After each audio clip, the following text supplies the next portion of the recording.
Hola, ¿qué tal, chavos? Hoy vamos a revisar uno de los últimos temas. Son otras enfermedades óseas de las cuales no se habla mucho en en otras materias, pero creo que es importante que por lo menos sepan que existen.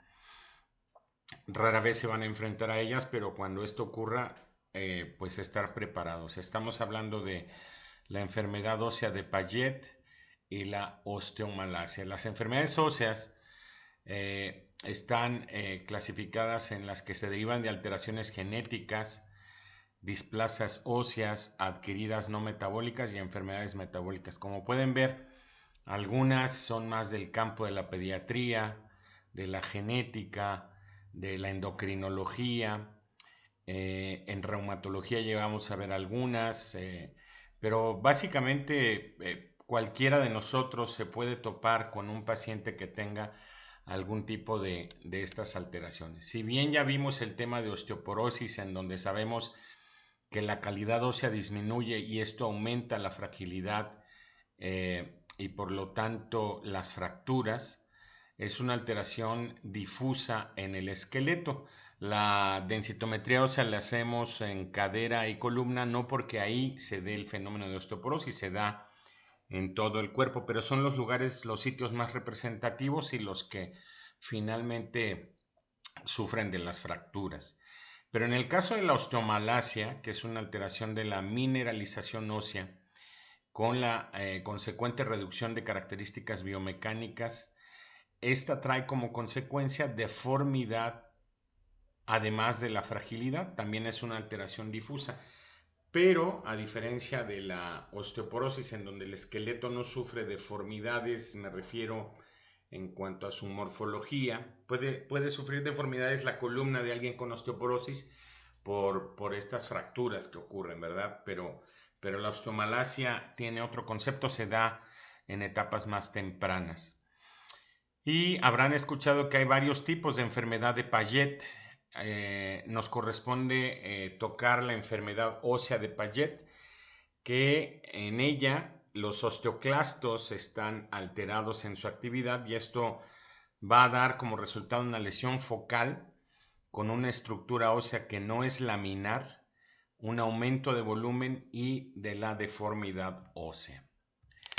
La enfermedad ósea de Payet, en cuanto al concepto, se caracteriza por anomalías focales en el remodelado óseo en uno, así se puede llamar monostótico, o más huesos, poliostótico. Las localizaciones más frecuentes: columna, fémur, tibia y cráneo. En el entorno celular incrementa el número y actividad de osteoclastos y esto se asocia a un aumento de la actividad de las otras células, los osteoblastos, por lo que la formación ósea se incrementa, pero de manera desorganizada, anárquica.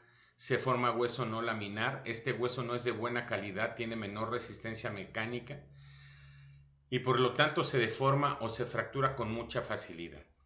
Lo clínico es lo que vemos, es la deformidad ósea, las fracturas y el dolor.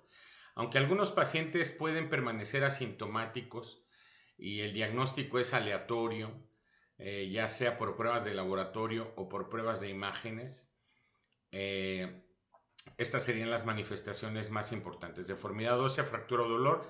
El tratamiento es con antirresortivos, como ocurre en la osteoporosis.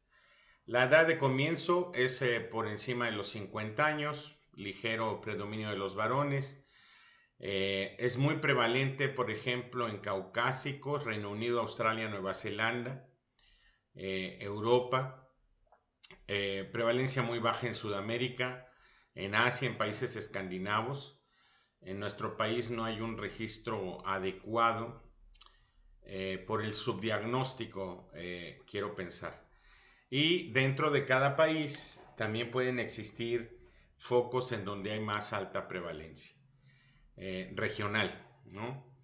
Eh, la enfermedad ha tendido a declinar.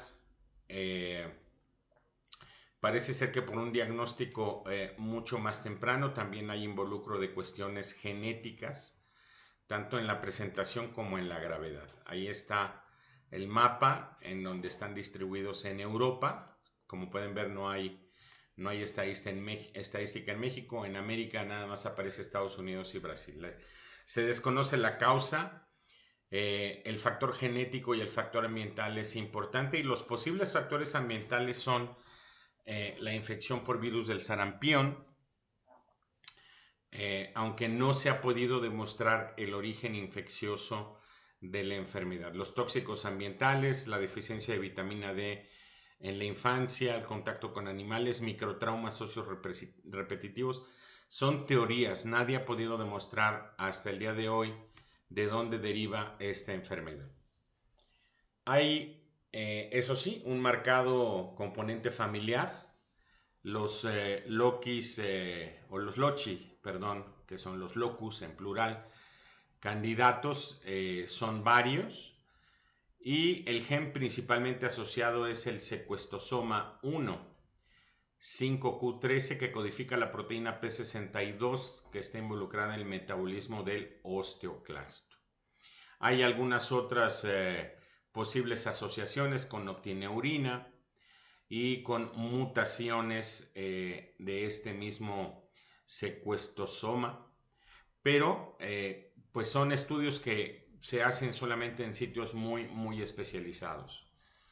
Esta es la mutación más común, la PP392L, y muchas de estas variantes afectan al dominio de la ubiquitina, la uva, que está relacionado con la autofagia. El 80% de los portadores de mutación de SQSTM1 habrían desarrollado la enfermedad a los 80 años. En cuanto a fisiopatología, es una enfermedad ósea focal. El hueso es normal fuera de estas lesiones, esto es importante. Y a nivel celular, el problema son los osteoclastos. El metabolismo se acelera, los osteoblastos como algo contrarregulador, por decirlo así, empiezan a atracar. El hueso es de estructura anómala, WOBE, no maduro, así se le llama, con estructura desorganizada, y está hipervascularizado. Es fácilmente fracturable.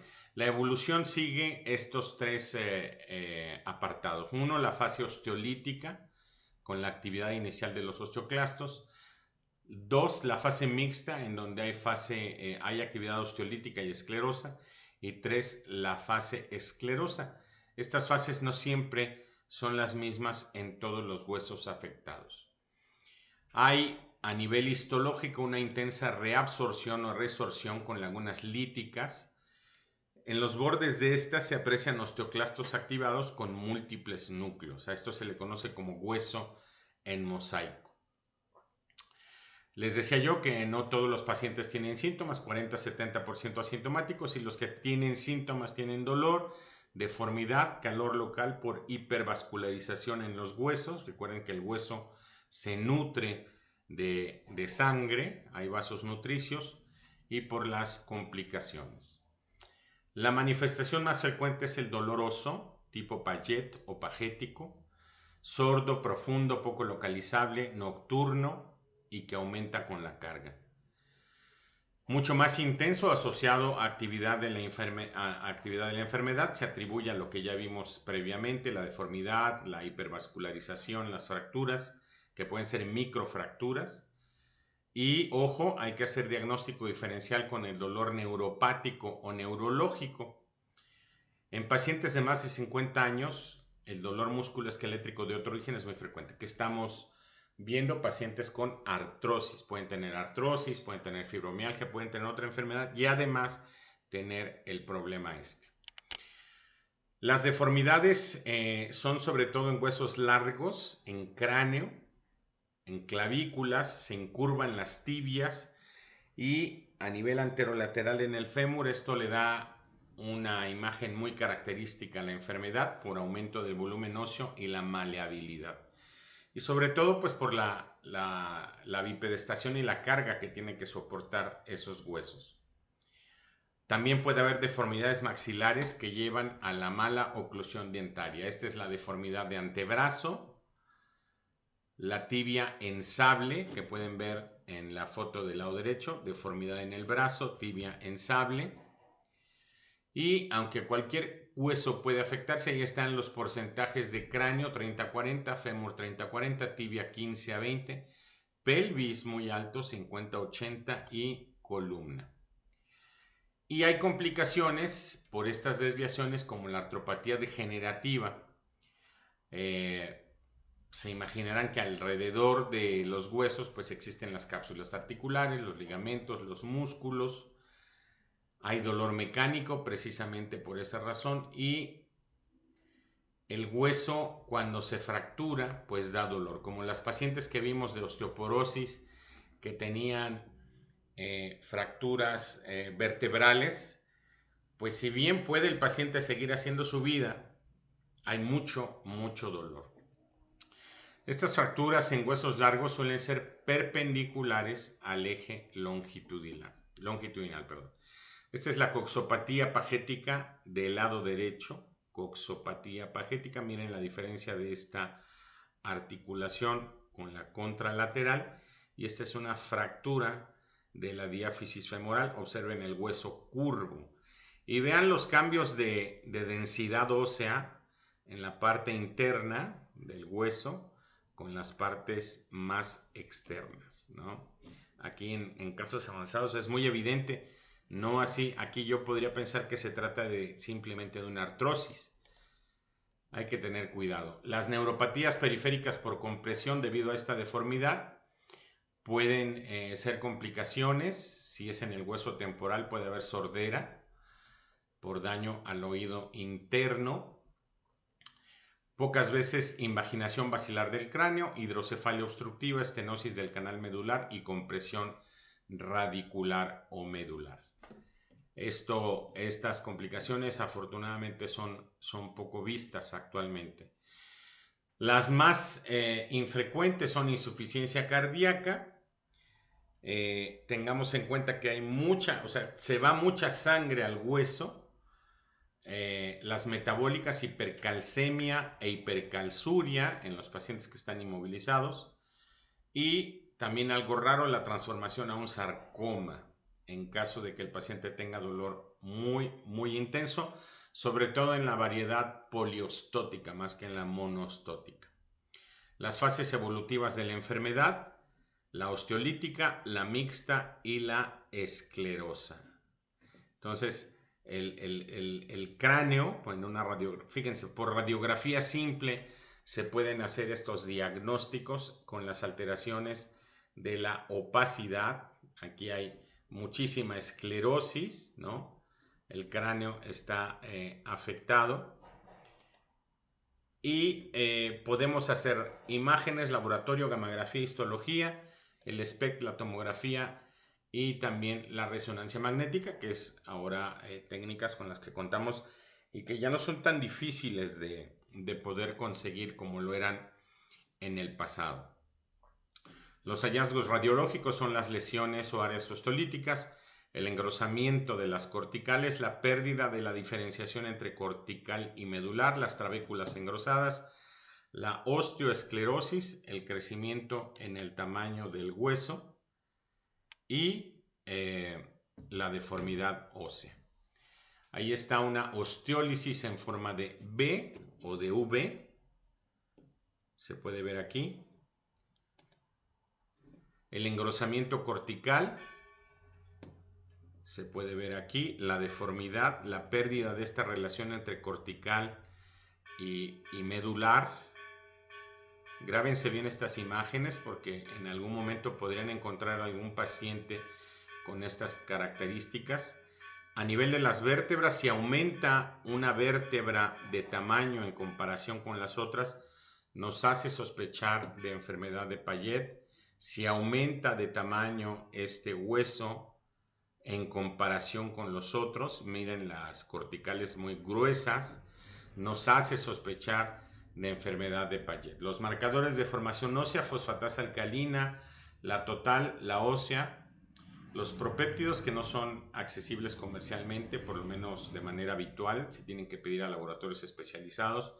y los fragmentos de resorción, el telopéptido del colágeno CTX. Estos se llegaron a pedir en su momento para osteoporosis, para dar seguimiento, pero realmente no se encontró una utilidad práctica. Esto sí, la gammagrafía ósea, la medicina nuclear, que se puede hacer aquí en Aguascalientes, pueden pedir este estudio, les van a reportar un aumento de la captación en regiones óseas, como se ve aquí, afectadas por la enfermedad, y esta captación será mucho mayor en las fases de actividad de la enfermedad. El diagnóstico de la entidad nosológica, el de la extensión que permitirá clasificarla como mono o poli, señalando huesos afectados, si está activa o inactiva o si existen complicaciones, forman parte de la valoración integral. El diagnóstico se hace por radiología, la gammagrafía ósea con tecnesio 99 valora la extensión de la enfermedad y sobre todo no es específica. Para el diagnóstico tal vez no sería muy útil, sería útil siempre y cuando pues tomáramos en cuenta a la radiografía simple, sobre todo, en primer lugar. Los marcadores de recambio óseo solo sirven para valorar algo de actividad de la enfermedad, les digo, no están accesibles. Y si se requiere de un diagnóstico diferencial, podemos utilizar el PET, la tomografía, la resonancia, el SPECT, ya sea en su variedad de SPECT tomografía o PET tomografía. Y cuando se puede obtener una muestra de hueso, es importante mandarla al patólogo. Sabemos que la preparación para hueso tarda, pero bueno, todo indica que es una enfermedad que nos puede dar algo de tiempo para llegar al diagnóstico. Estas son las deformidades y alteraciones radiológicas clásicas, el cráneo pagético, ¿no? Ahí está el engrosamiento de esta capa de hueso tan característica de la enfermedad de Paget. Y bueno, pues como ya les decía, si el hallazgo es incidental, pues hay que hacer el protocolo, sobre todo si el paciente viene con dolor óseo que no responde a antiinflamatorios, analgésicos habituales, hay que sospecharlo, pedirle una serie ósea metabólica, así se llama el estudio que hay que pedirle a los radiólogos. Y para el paciente asintomático, ya lo habíamos visto, esto es redundante, radiografía, gammagrafía y marcadores de metabolismo óseo, ¿no? Puede ser suficiente la fosfatasa alcalina ósea total. Está la biopsia, si persistiera la duda, y las otras técnicas de imagen. El diagnóstico diferencial es importante, sobre todo con otras enfermedades óseas y sobre todo con tumores primarios o secundarios. Aquí hay metástasis osteoblásticas, tengan cuidado, son pacientes mayores, entonces si son hombres, pues tengan mucho cuidado en los metástasis de cáncer de próstata, por ejemplo. Aquí está la osteomielitis de la tibia, procesos infecciosos, displasias fibrosas como diagnósticos diferenciales. Tratamiento de enfermedad ósea de Paget, principalmente los bifosfonatos, como lo vimos en osteoporosis. El tratamiento ortopédico quirúrgico, cuando hay complicaciones como fractura, artropatía limitante, compresiones neurológicas. Y la eficacia se ha dado más en pacientes con dolor óseo, mejora la calidad de vida, previene las fracturas, previene las deformidades. Y como son realmente pocos los casos, los ensayos controlados no son suficientes, pero hay que iniciar un tratamiento para estos pacientes. El tratamiento intensivo, teniendo como objetivo solamente nivelar los marcadores, esto no mejora la calidad de vida, ni previene complicaciones y paradójicamente puede aumentar el riesgo de fracturas. Veíamos con bifosfonatos, hay complicaciones de fracturas. Bueno, aquí puede ocurrir lo mismo, entonces veremos los fármacos más eficaces. Es el ácido solendrónico, 5 miligramos intravenoso, una sola dosis, primera elección por tener mayor duración su efecto. Este es una aplicación intravenosa al año, se da en osteoporosis, también lo podemos dar acá. Y una alternativa es el risedronato, que también es un bifosfonato o un antirresortivo de 35 miligramos al día durante 2 meses. Yo les recomiendo que se queden con esta idea: ácido solendrónico, 5 miligramos, una sola dosis. La calcitonina es eficaz, ya casi no se consigue en nuestro país. Antes se utilizaba para el dolor derivado de las fracturas. Es intranasal. En este caso se han propuesto 50 unidades internacionales subcutáneas 3 veces por semana. También existe la presentación subcutánea, pero pues es más cómoda la intranasal. Y a partir de la aparición del denosumab, que lo utilizamos para osteoporosis, recuerden, cada 6 meses subcutáneo, algunos ensayos, o más bien algunos reportes anecdóticos de 60 miligramos de denosumab cada 6 meses han tenido éxito. ¿Cómo se evalúa la respuesta al tratamiento? Mejoría de las manifestaciones clínicas, sobre todo el dolor, y el laboratorio con descenso o normalización de los marcadores bioquímicos. Pero si es sintomático el dolor, disminuye bastante. Hablaremos un poco de osteomalacia, que es un trastorno de la mineralización del hueso, y esto lleva al raquitismo, que lo vieron en pediatría, me imagino. Es un trastorno de la mineralización durante el crecimiento que afecta principalmente al modelado óseo endocondrial o endocondral de las diáfisis o cartílagos del crecimiento, y la osteomalacia, que es una alteración de la calcificación del hueso durante el proceso de remodelado óseo. Vamos a hablar un poquito de algunas características. La osteomalacia es un problema poco frecuente en las sociedades occidentales. Esto se presenta con mayor frecuencia en grupos de población de riesgo con déficit de vitamina D, ancianos, enfermos confinados a domicilios e instituciones, emigrantes y refugiados, desnutridos, ¿no? Osteomalacia, ténganlo en cuenta, factores de riesgo. Y se clasifica en alteraciones del metabolismo de la vitamina D, que es la causa más frecuente, los trastornos del metabolismo del fósforo y la presencia de inhibidores de la mineralización. Las causas de osteomalacia en cuanto a la alteración del metabolismo de la vitamina D son la falta de exposición solar o de aporte exógeno de vitamina D. Puede ser por una mala absorción, por enfermedades del aparato digestivo, el tratamiento con colestiramina, que funciona como un quelante, las colestasis crónicas, el déficit de la 25-hidroxilación hepática en enfermos hepáticos graves, el aumento del catabolismo de la vitamina D por algunos antiepilépticos y antituberculosos, el déficit a nivel renal de la 1-hidroxilación, insuficiencia renal crónica, déficit congénito de 1-hidroxilasa renal, raquitismo BDDR tipo 1, la pérdida renal de la vitamina D, pues, en síndromes nefróticos, por ejemplo, donde se pierden algunas otras proteínas, y las anomalías del receptor de la 1,25 de hidroxivitamina D, que es el raquitismo congénito BDDR tipo 2. Están las osteomalasias hipofosfatémicas por disminución de la reabsorción tubular de los fosfatos, y hay congénitas, ahí están las ligadas al cromosoma X, el autosómico, el hipofosfatémico con hipercalciuria, displasia fibrosa.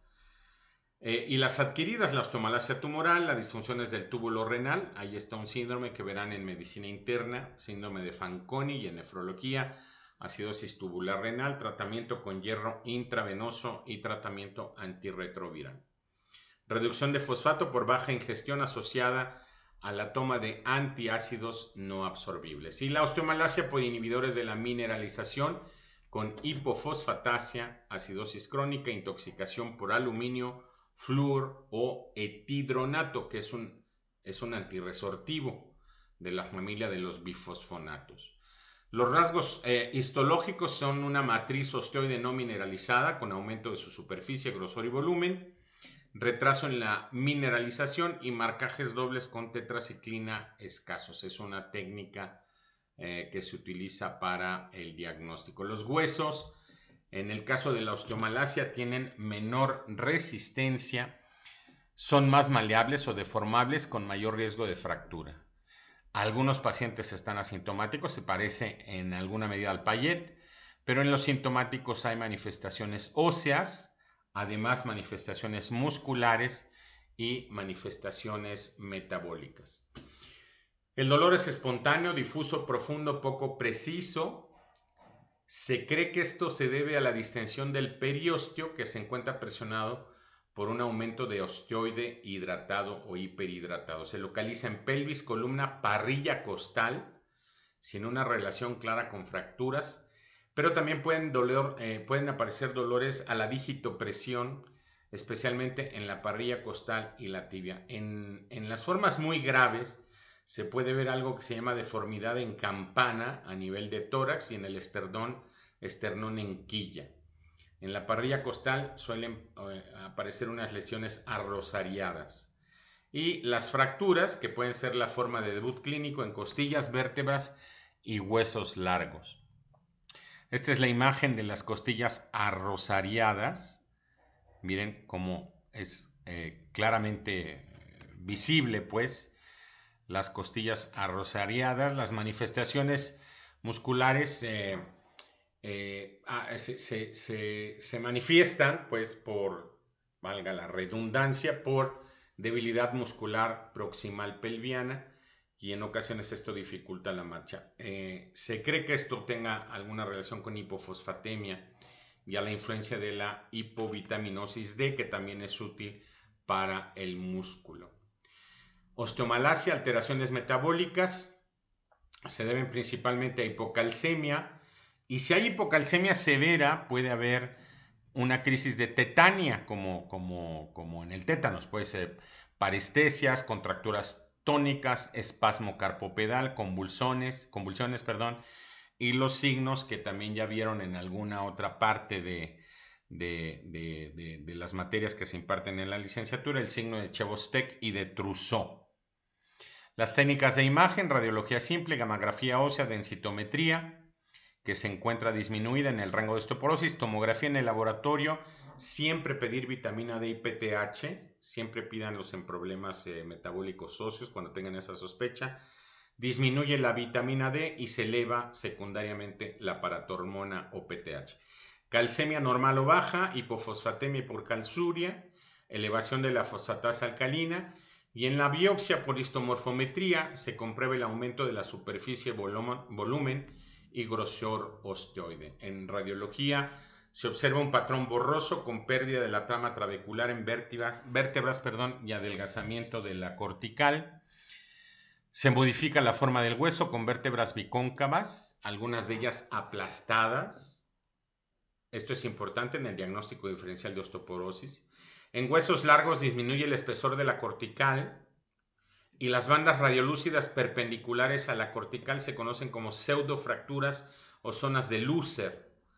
Pseudofracturas múltiples y bilaterales en el síndrome de Milkman, y en caso de hiperparatiroidismo secundario, las imágenes de resorción subperióstica y los quistes óseos. Ahí está una característica radiológica: rarefacción de la densidad ósea y fracturas.